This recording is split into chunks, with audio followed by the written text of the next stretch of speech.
How long do you get up there? We've seen the queue on social media, right? So before seeing that queue, I would have never envisaged there's a queue to get to the top and have your moment with the photograph. That's like ridiculous. How long was you in that queue for? What was it like for you to unfurl, the banner and know that you got $4.5 when you get coming when you get home? Just that satisfaction. What was that like for you? Oh, look, you know what? I tell you, it's really funny this, because I think for me it was a bit of planning. The queue that photo that we saw of everybody climbing and waiting in line to get that mountain, right? The moment that photo was taken, that minute that photo was taken, I was actually on the mountain, on the summit. Yeah. And the reason I was there, and thankfully, is because I planned it. There was this year, 2019, usually, like I said at the beginning of the interview, there's usually a period about 5 days, 7 days at the beginning of the year where you get to, the conditions are right that you can actually get to the top of the mountain. That year, the conditions were terrible. And there were only 2 days that we could actually get to the top of the mountain. So there were tons of people who wanted to get there on the first day. That's what created the bottleneck, right? That's what created the bottleneck. Got it. And they wanted to get there on the first day.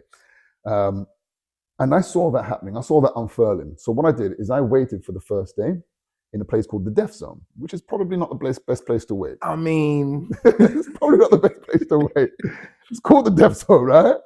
So yeah, I waited, and I decided to go the following evening. So you have to climb. You have to begin your climb at around sort of 7, 8, 9 o'clock in the evening. Leaving from Camp 4, you would climb overnight, and you would reach the summit around 6, 7, 8, 9 in the morning. So you can actually, as the sun rises.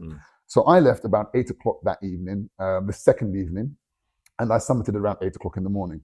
And I'd left it so I was the first or third person climbing up that mountain on the second day. So you missed all the BS. I was right at the top. Yeah. But I didn't miss it. Right.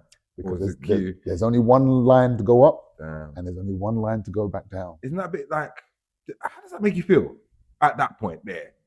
Because I know you said you're locked in, you're focused, and I guess that mindset might not change until you actually get there, right? But when you can see you're so close, but not close. Yeah. The level of focus that it took, I just want people to understand this, is that we went as part of there were 6 people that made it to the top of that mountain as part of our group. I was the second. One of the guys went the night before, so he was first, and I was the second person. And so I turned around and came back, and I apparently met all the guys on the way back down. Oh, right, okay. Apparently they said hello to me. Apparently they were trying to make eye contact with me and this, that, and the other.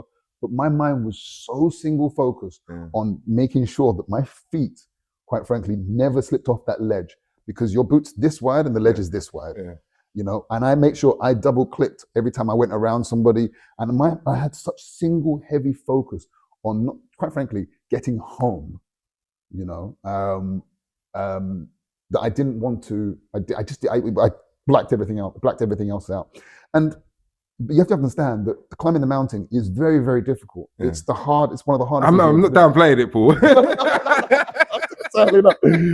Just so you know. Thank you. Hard work, dedication. Hard work. Dedication. Hard work. Dedication. And that's what we